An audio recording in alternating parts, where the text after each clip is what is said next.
Hello everyone, I'm Dimitri Lallement. I'm working at CNES, the French Space Agency, and today I will introduce you PICANTEO, which is a software we developed with colleague Christian Humer and David Youssefi. So just a little bit of context, since we are working on satellites-based natural disaster response, there is an international charter space and major disasters that government around the world can activate to retrieve data.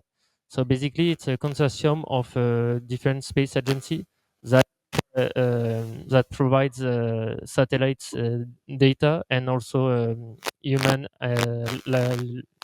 annotation on the building destroyed. We distinguish two kind of change detection. First of all, the rapid mapping case. It's just after a few hours after the event. It basically mainly, I will say, poor quality data because it's off nadir, cloudy, and it's almost always just a monoscopic optical acquisition.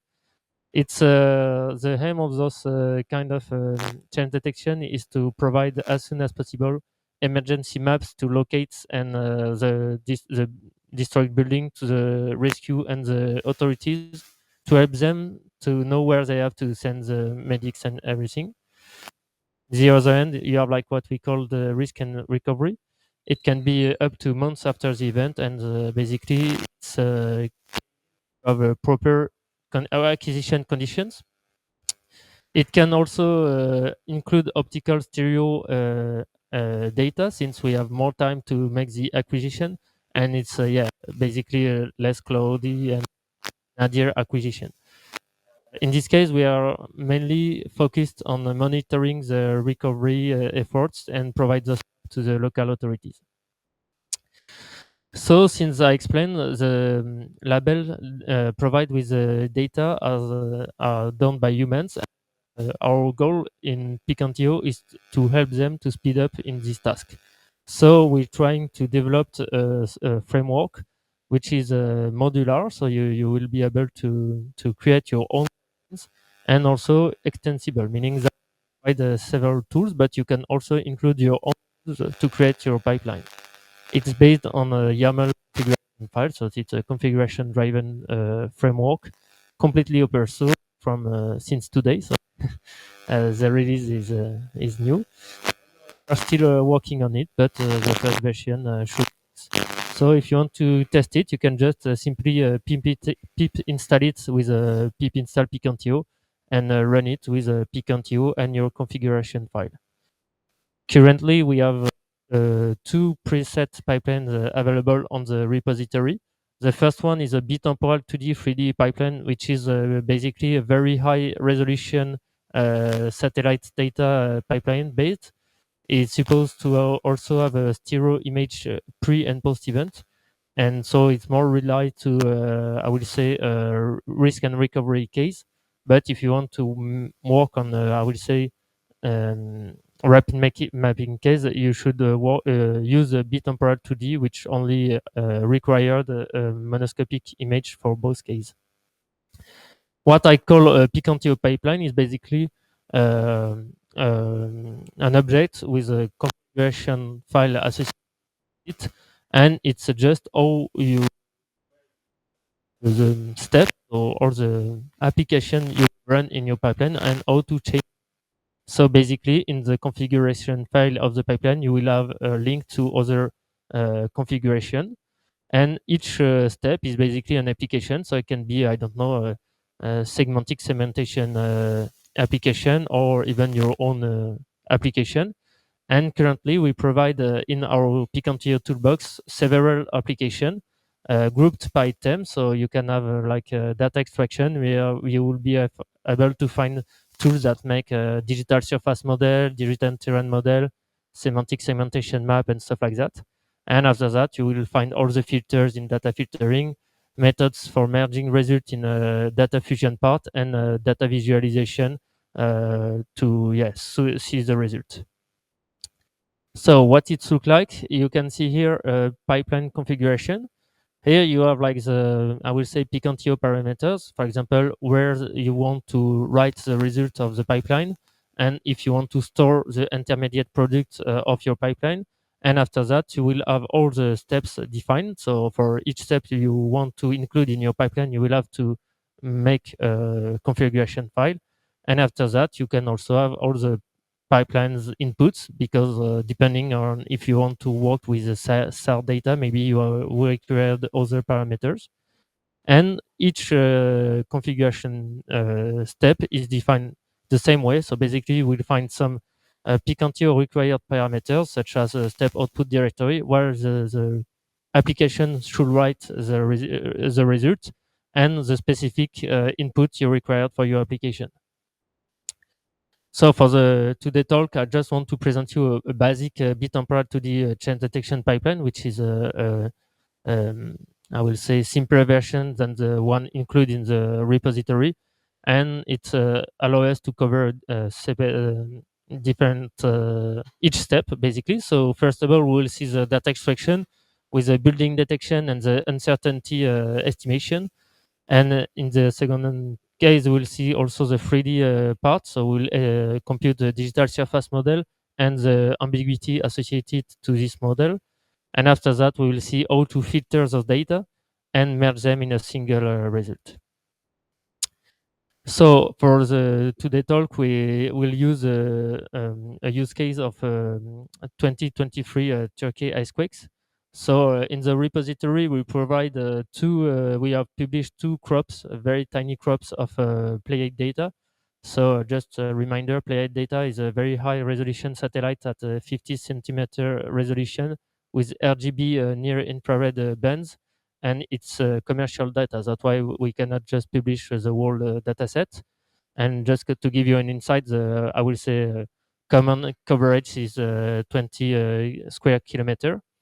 And in this case, as I said, since we have like stereo acquisition is, I will say, in a risk and recovery case. So is a stereo acquisition from 2016 or above the Kahramanmaraş city in Turkey, and the post event is the same area, but in 1 month after the disasters.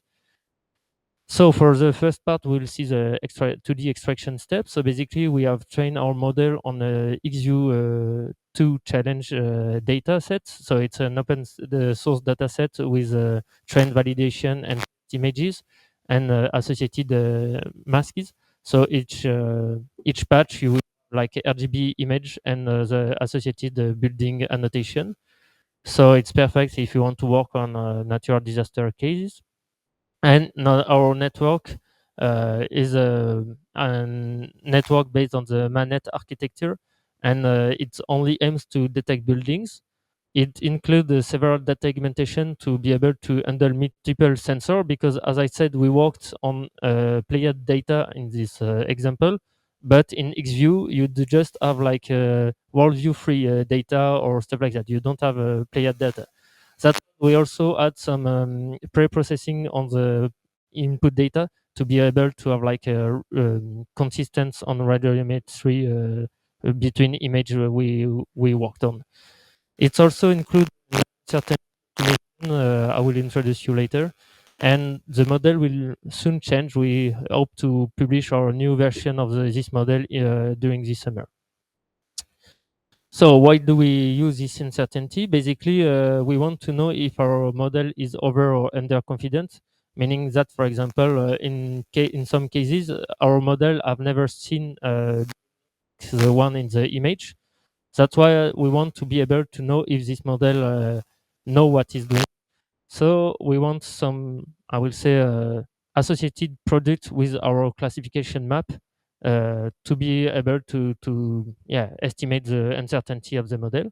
There is several ways to do that. So for example, you can make approximation of a Bayesian neural network, such as Monte Carlo dropout. You can use ensemble learning, or in our case, we just use a simple test time augmentation, which is basically you take the input image, you make a of that, you make geometry shift, for example, you make a second inference, and you combine those results to see if um, the consistent between each images, and you stack those results to have like an of the uncertainty.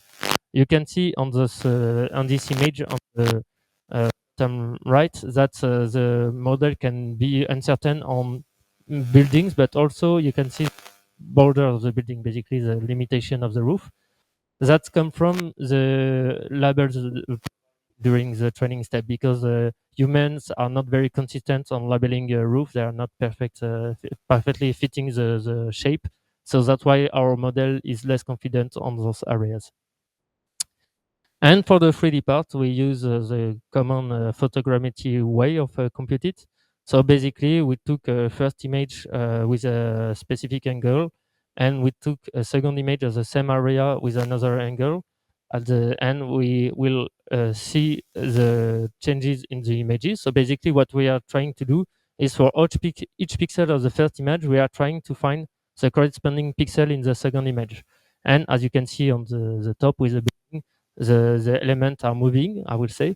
And based on this offset, we are able to estimate the elevation. So here you have like the digital surface model, basically elevation estimated by our method. And in CARS, the tool we use to compute this DSM, so CARS is open source also, so you can download it. And we integrate an ambiguity step, which say is equivalent of uncertainty, but for 3D data. So as I said, we're trying to find corresponding pixel in both images. So for example, in this example, in the top, you can see like the corner of the building, which is a very easy pixel to find in both images because it's non-ambiguous. But just after, if I took a pixel in the shadow, it's very difficult to find the corresponding pixel in the second image. Since back, we can make a mismatch, and this mismatch ends on elevation outliers. So we modelize this ambiguity by like cost, I will say. So here in blue, in light blue, you can see, for example, a non-ambiguous case where there is a single match. That's why the cost is around 0, meaning that we have found the perfect pixel for both images. Whereas in the dark blue, you can see like several points that seems to be in the shadow, for example, that can be candidates, good candidates to be the corresponding pixel. So we integrate those functions, we compute the area under the curve, and we are able to produce an ambiguity map. And in this case, you can see the ambiguity higher on the bottom left due to the elevation to the building. Since the building are high, you can have shadows. That's why the ambiguity is higher than, for example, the little houses on the other side of the image. After computing the building with 2D pre and post event, able to just make like a subtraction and distinguish which building are missing.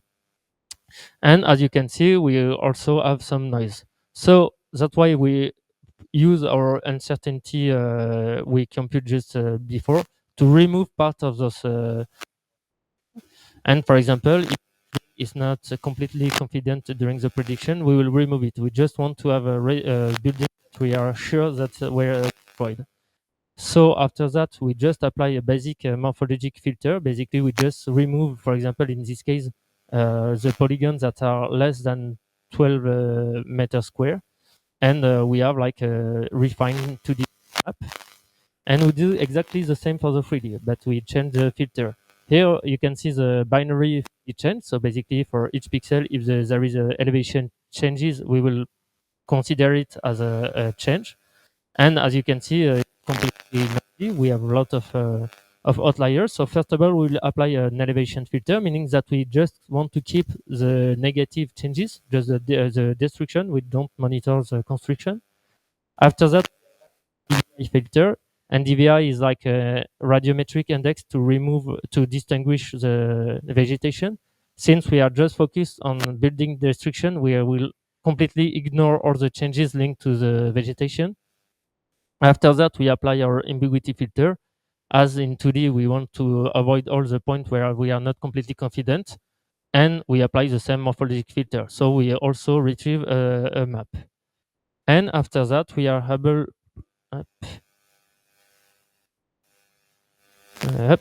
run to combine those map and visualize it in this dashboard. So you can see the command line, the PICANTEO visualize, where you can just provide the folder with the result of our store, and you can see here, for example, we are looking of the elevation differences between pre and post event, and each panel correspond to a modality. So you have the pre-event in 2D, post-event in 2D, and we are currently looking at the 3D part. You are able to select a layer. Here we select, for example, the 3D row changes. And for example, here in 2D, we will show the pre-event and post-event. There is some lag. This is due to the recording. It's supposed to be smooth. And you can here the building and under the building detection, and we can also see as you can see, we project all the results in a ground geometry, meaning that you can also see the open street map layer, and here we are able to visualize the changes in also in 3D projected on the 2D map. Here we also switch to the bitemporal basic to the change detection pipeline.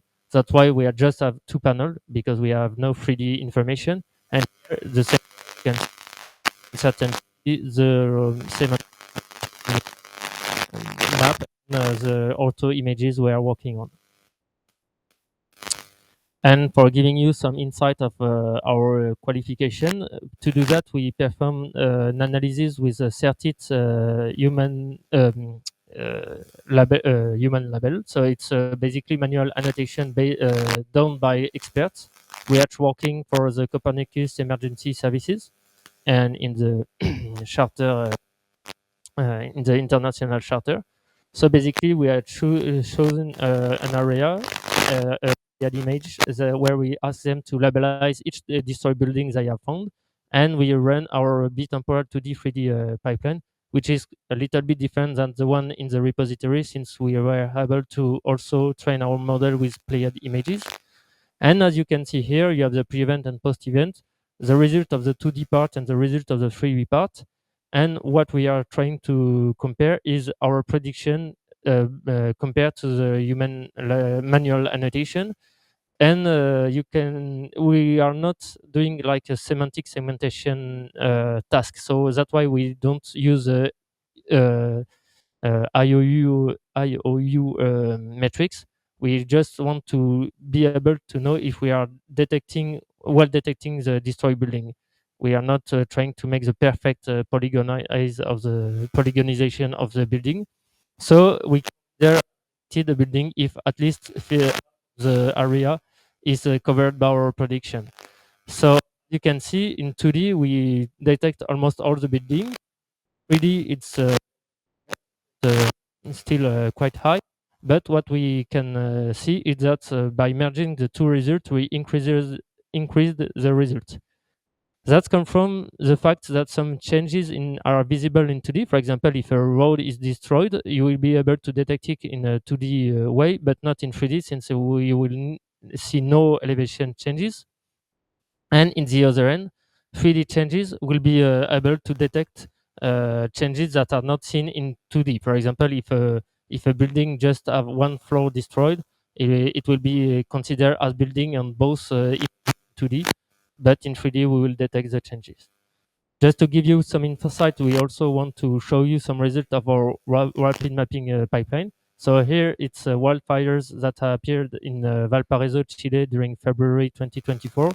And as you can see, the Copernicus emergency annotation done by experts, since they have to do it very fast, they just labelize at the district scale. And in our method, we are able to detect each building. So we to and provide those kind of tools to speed up their task. Sorry. So thank you for your attention.